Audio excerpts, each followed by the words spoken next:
लेकिन वहां जाकर क्या बोलूंगी? कुछ नहीं बोलूंगी, सीधा हाथ पकड़कर कहूंगी बहुत हो गया तेरा नाटक, तू चल मेरे साथ।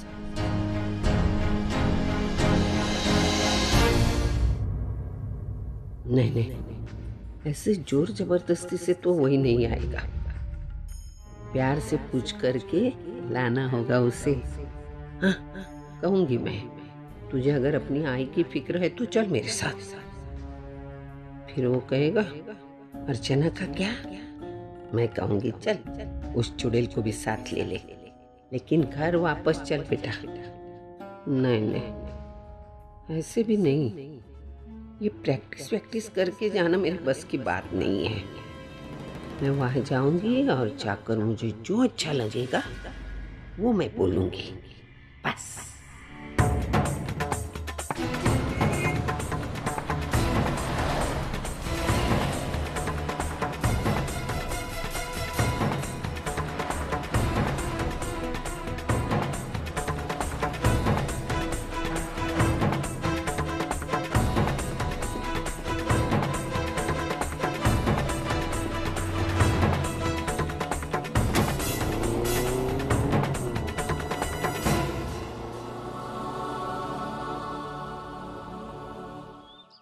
एक मिनट, ये सब लोग कहाँ गए?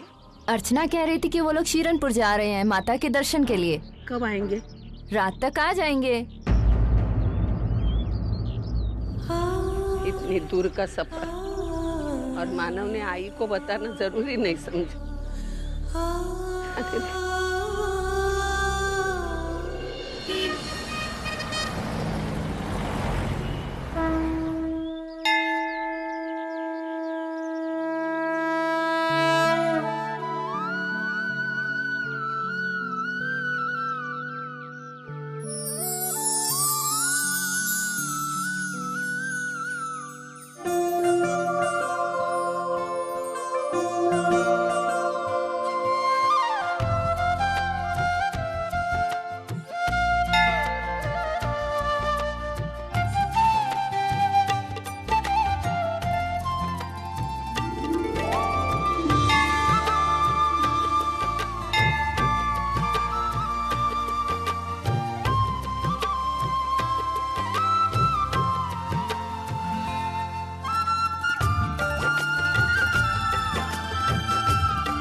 मुझे लगता है हमें थैंक्स बोलना चाहिए वर्षा और सतीश को। उनकी वजह से ही हम आज दर्शन कर पाए।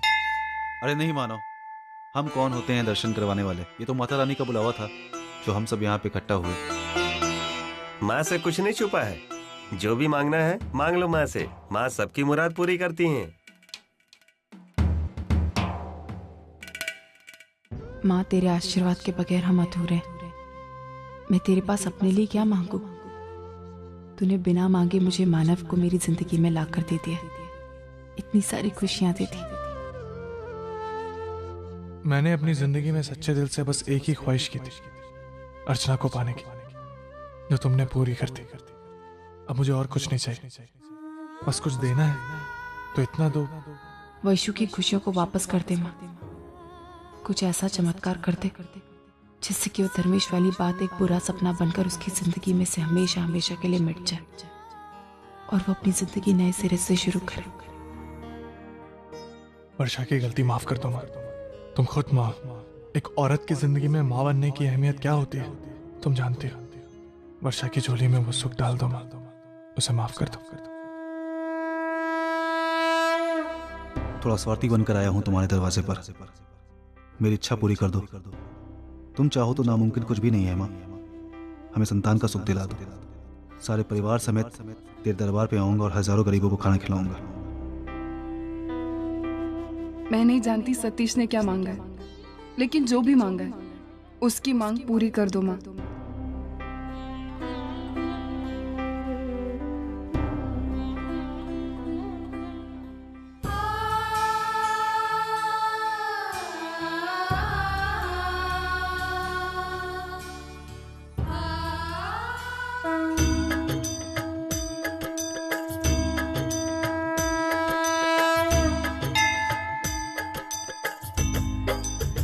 अरे वैशु, वो देख वहां पे भी एक मंदिर है, चल उधर चलते हैं। चल। हाँ चलो ना। आओ अर्चना। सतीश, वो देखो, वो आदमी हाथ देकर भविष्य बता रहा है। चलो ना चलते। तुम विश्वास करती हो इन सब पर? नहीं, कुछ खास नहीं, लेकिन हाथ दिखाने में क्या हर्ज है? हमारा कुछ नुकसान तो नहीं होने वाला है। चले? ठीक है भाई, चलो मानो, हम भी देखते हैं कि इनके पास हमारा क्या भविष्य है। चलो।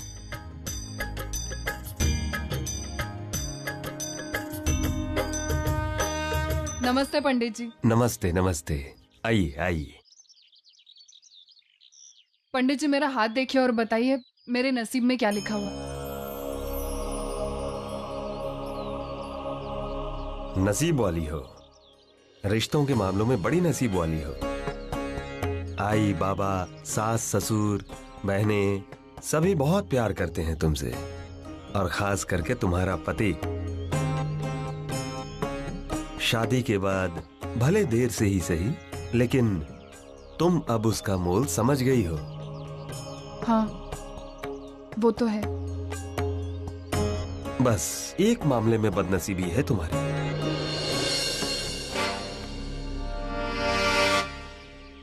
क्या? माँ बनने का सुख मिलते मिलते वंचित हो गई हो तुम उससे। तुम्हारा पहला बच्चा किसी वजह से तुम्हें खोना पड़ा था।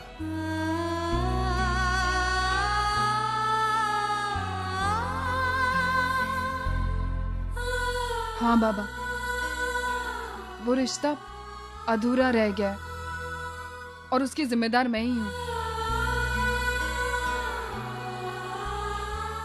लेकिन बाबा, मेरा हाथ देखिए ना और मुझे बताइए, ये सुख मेरे नसीब में कब आएगा? मेरा माँ बनने का योग कब है?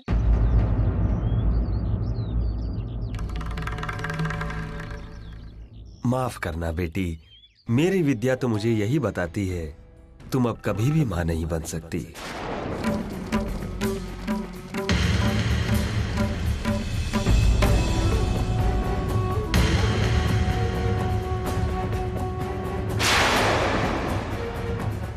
ईश्वर ने एक योग लिखा था तुम्हारे भाग्य में, लेकिन अब तुम्हारे हाथ में मातृत्व की वो रेखा ही नहीं है।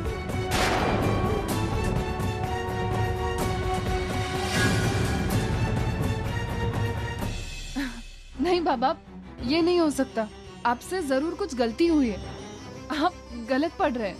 आप फिर से एक बार देखिए ना, ठीक से देखिए। और ये तो हो ही नहीं सकता ना, क्योंकि मैं पहले एक बार माँ बन चुकी हूँ। फिर मैं इस सुख से वंचित कैसे रह सकती हूँ? साइंस के मुताबिक। साइंस के आगे एक और दुनिया भी है बेटी, उस ईश्वर की दुनिया। मैं उसी दुनिया का अभ्यास करता हूँ और तुम्हें बताता हूँ। तुम्हारे नसीब में माँ बनने का योग था, लेकिन सिर्फ एक बार, और वो किसी कारणवश तुमसे खो गया। और अब तुम्हारे हाथ में माँ बनने का कोई योग नहीं है बेटी। माफ कीजिएगा पंडित जी, मैं आपकी विद्या का अपमान नहीं करना चाहता, लेकिन वर्षा कभी मां नहीं बन सकती, ये बात मैं मान नहीं सकता। वर्षा मां बन सकती है, ऐसा डॉक्टर ने बोला है। रही मेरी बात, तो मैं साइंस पे बिलीव करता हूं। आपकी जानकारी के लिए बहुत बहुत शुक्रिया। आपने जो भी बातें हमें बताई हैं, हम उसे ध्यान रखेंगे। देखेंगे हम कि फ्यूचर में कोई प्रॉब्लम ना हो। चलो वर्षा।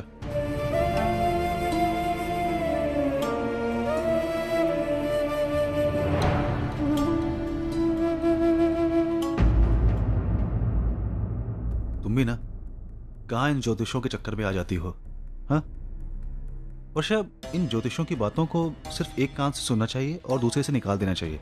देखो, ज्योतिष सिर्फ एक अंदाजा होता है, कोई पत्थर की लकीर नहीं होती जो सही हो जाए। हाँ हर्ष, सतीश सही कह रहे। देखो, हमारा कर्म हमारे भविष्य तय करते हैं, ना कि हाथ की लकीर। देखो, ये सिर्फ इनका बिजनेस, पैसे कमाने का जरिया है और कुछ नहीं। लेकिन मानव, उसने मेरे पास के बारे में, मेरे प्रेजेंट के बारे में जो कुछ भी कहा, वो सब कुछ सही था, बिल्कुल सच। फिर ये एक बात झूठ कैसे हो सकती है? क्या सही बोला तुम ये बताओ। वर्षा, हर इंसान की जिंदगी में कुछ ना कुछ होता रहता है, ऊपर नीचे चलता रहता है। ये उन्हीं चीजों को पकड़कर आपको बताते हैं और इंसान उसमें फंस जाता है, इनकी चांदी हो जाती है। देखो ना, वही हो रहा है ना, तुम उनकी बातों पर बिलीव कर रही हो और उनका फायदा हो रहा है यहाँ पर। यार पता है मानो, कुछ साल पहले मुझे एक पंडित ने बोला था कि मेरी 3 शादियां होंगी। यार सोचो, एक बीवी संभालना मुश्किल होता है, अभी 3 होती तो क्या होता। सतीश तुम मजाक कर रहे हो मेरा, प्लीज मैं तुम्हें मारूंगी। मैं कोई मजाक नहीं कर रहा हूँ, मैं सिर्फ एक प्रैक्टिकल बात बता रहा हूँ। क्यों वैशाली?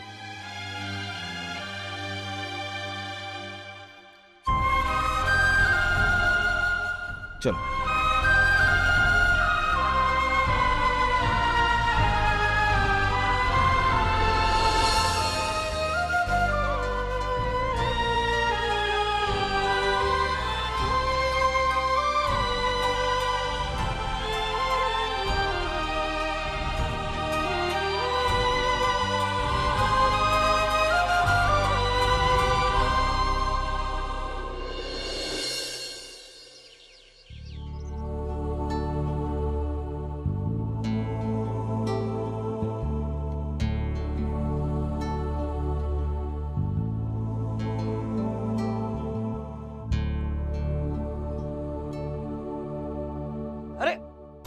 सविता, आ गई तू? बात हो गई मानव से? क्या बोला मानव? रिसीव क्यों होगा? ये ऑल इंडिया रेडियो आज एकदम बंद कैसे हो गया? अरे कुछ बोलो तो। तूने बोलते वक्त कुछ गड़बड़ तो नहीं ना की? मैंने जो लाइनें बताई थी वही बोली ना? क्या अपनी अकल डाल दी उसमें? तुम्हारे घटिया नाटक चलते क्यों नहीं मालूम है? क्यों? तुम लाइन बोलने के पहले ही तुम्हारे थिएटर से लोग भाग के बाहर जाते हैं। जैसे तुम्हारा बेटा भी भाग गया ना, ऐसा ही। क्या बोल रही है तू? जब मैं वहाँ पहुँची तो तुम्हारा लाडला बेटा और उसकी बीवी अपने बहनों के साथ सब घूमने जा रहे थे। वहाँ पहुँचकर मैं कुछ बोलूं तब तक उनकी गाड़ी भूर से चली भी गई। तो फिर ठीक है ना? क्या है ना सविता, तू कभी जिंदगी में अच्छा काम किया नहीं है। और वो जो बापा है ना, वो उम्मीद ही नहीं करता कि तू कुछ अच्छा काम कर सकती है, इसलिए तेरी परीक्षा लेता है। अरे आज नहीं तो कल मानव आ जाएगा, तब बात कर लेना उसे। हाँ जाके। मुझे तुम्हारे डायलॉग की और सलाह की जरा भी जरूरत नहीं है। तुम्हारे डायलॉग याद करते करते मुझे पहुंचने में लेट हो गया, नहीं तो अब तक हमारा मानव यहाँ घर पहुंच जाता। सविता देख, मुझे तुम्हारे न डायलॉग की जरूरत है न सलाह, समझे? जो भी बोलना है मैं बोलूंगी, जो भी करना है मैं करूंगी। तुम्हें बोलने की और कहने की जरूरत नहीं है, समझे? तौबा तौबा तौबा, आजकल ये सब्जियां नहीं रही, सोना बन गई है। क्या बताए सुलोचना, 50 रुपए के नीचे कुछ मिलता ही नहीं, और ऊपर से प्याज के इतने बड़े हुए दाम। पता है तुम्हें, आजकल रोने के लिए प्याज काटने की जरूरत नहीं है, बस प्याज से उसका नाम लो, कहो प्याज, अपने आप आंसू आ जाएंगे। ये क्या, तुम हंस रही हो? अरे दिन भर तो मेरा कान खाती रहती हो, कहती रहती हो कि प्याज के बगैर कोई सब्जी अच्छी नहीं बनती। और आज जबकि मैं प्याज के दाम तुम्हें गिना रहा हूँ तो तुम हंस रही हो। क्या हुआ, बाहर किसी से झगड़ा हुआ क्या? क्यों घर में आते ही इतनी कटकट कर रहे हो? तुम भी ना सुलोचना। ये क्या है भाई? हाँ, ये क्या हो रहा है? आप देख नहीं रहे? स्वेटर बुन रही हूँ नाती के लिए। स्वेटर? हाँ। अरे भाई, मुंबई में इतनी कड़ाके की सर्दी कहाँ आन पड़ी है, तुम स्वेटर बुन रही हो? तो क्या हुआ, बच्चों के लिए क्या मुंबई और क्या शिमला, उनको तो स्वेटर की जरूरत पड़ती है ना। हाँ हाँ, ये भी सच है।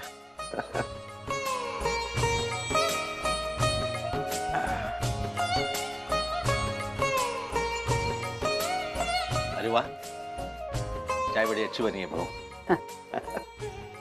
अरे सोच ना। हाँ। अरे हमारी 3 राजकुमारियों का क्या चल रहा है? काफी दिन हो गए ना, उनके बारे में कुछ पता ही नहीं चला। मैं कल ही मिलकर आई, तीनों इकट्ठा हुई थी अर्चना के घर।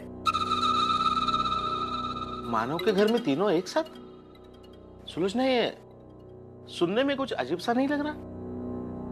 जो भी हो, आप नजर मत लगाइए उनके प्यार को। इतनी खुश थी, इतनी हंस रही थी, भगवान करे बस ऐसे ही वो तीनों खुश रहें।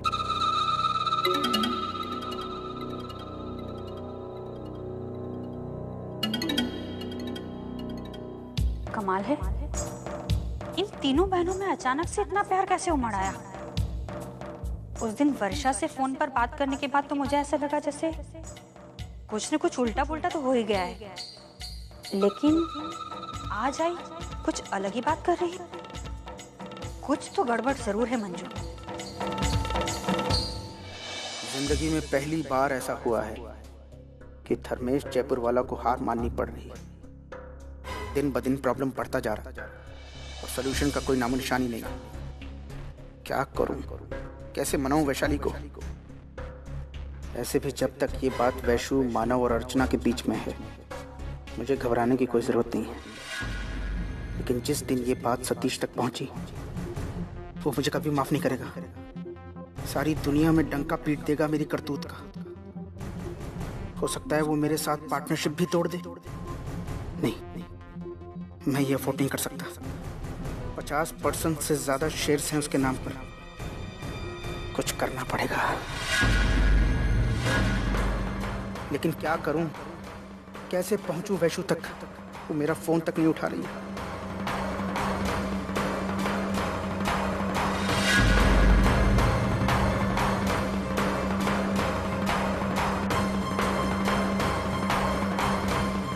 पापा वी आर रेडी। चले बेटा। ओके। सुनिए, क्या आप वाकई हमें घुमाने लेके जाना चाहते हैं? मतलब? वो देखिए, पहले ही आप पे इतनी टेंशन है, इन सब के बीच हम लोगों का यूं आपके साथ खुलम खुला घूमना शायद आपकी परेशानी बढ़ा सकता है। मेरी सोच कुछ अलग है। इस टेंशन से किसी तरह बाहर निकलना चाहता हूँ, टेंशन फ्री होना चाहता हूँ। उसके लिए वरुण की कंपनी से बढ़कर और कोई कंपनी नहीं हो सकती। हो सकता है इसी बहाने मुझे इस प्रॉब्लम का कोई सलूशन मिल जाए।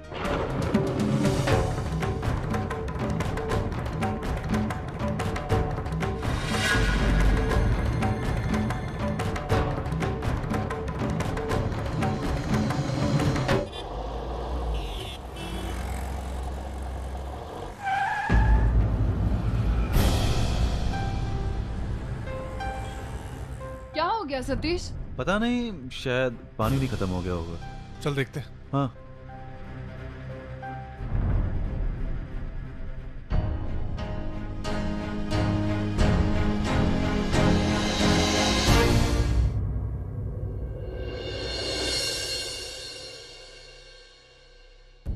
क्या हुआ?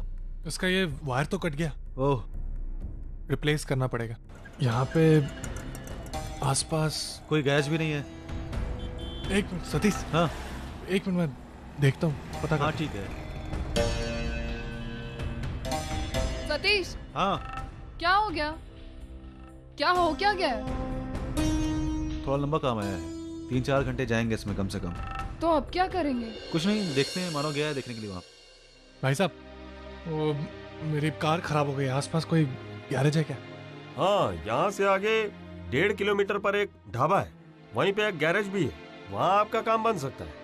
भाई साहब, कार कैसे लेके जाऊंगा, बंद पड़ी हुई है।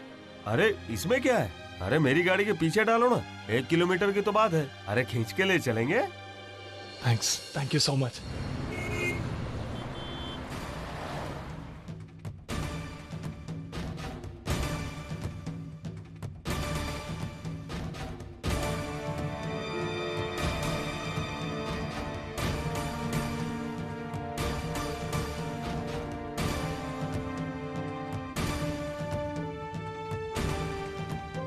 ये दोनों लेते हैं।